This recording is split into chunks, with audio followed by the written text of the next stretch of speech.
IPL এ প্রীতি জিন্টার পাঞ্জাব কিংসের মাথায় হাত। আপনারা জেনে অবাক হবেন, এবারের আইপিএল এর প্রথম 7টা ম্যাচে তারা 6টিতে জিতে নেয়। বাকি একটি ম্যাচ বৃষ্টির কারণে পরিত্যক্ত হয় এবং কলকাতার সাথে পয়েন্ট ভাগাভাগি করে নেয় তারা। সুতরাং 7 ম্যাচ খেলে তাদের পয়েন্ট এসে দাঁড়ায় 13তে। আর আমরা সকলে জানি আইপিএল এ প্লে অফ খেলতে হলে মোট 16 পয়েন্ট অর্জন করতে হবে। আর পাঞ্জাব কিংসের কাছে এই সমীকরণটা একেবারে সহজ ছিল। বাকি 7টা ম্যাচের মধ্যে তারা মাত্র 2টাতে জিততে পারলেই তাদের প্লে অফ নিশ্চিত হয়ে যাবে। কিন্তু কে জানতো তাদের সামনে কঠিন সময় অপেক্ষা করছে। একের পর এক শুধু পরাজয় বরণ করতে হবে তা হয়তো তারা ভাবতেই পারেনি। প্রথম 7 ম্যাচে একের পর এক শুধু তারা জয় ছিনিয়ে নিয়েছে, কিন্তু এরপরে টানা 5 ম্যাচে তারা এখনো জয় শূন্য।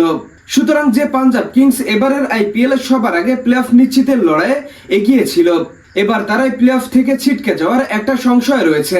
তাদের বাকি রয়েছে আর 2টা ম্যাচ, রয়্যাল চ্যালেঞ্জার্স ব্যাঙ্গালোর এবং লখনৌ সুপার জায়ান্টসের বিপক্ষে বাকি এই 2টা ম্যাচ খেলবে। এই 2টা ম্যাচ যদি তারা জিততে পারে তাহলে তাদের পয়েন্ট এসে দাঁড়াবে 17তে এবং তাদের প্লে অফও নিশ্চিত হয়ে যাবে। কিন্তু যদি তারা একটি ম্যাচে হেরে যায় তাহলে তাদের পয়েন্ট এসে দাঁড়াবে 15তে, অর্থাৎ তারা প্লে অফে পৌঁছাতে পারবে না। তো বলাই যাচ্ছে প্রীতি জিন্টার মাথায় হাত। বাকি 2টা ম্যাচই তাদের বাঁচা মরা।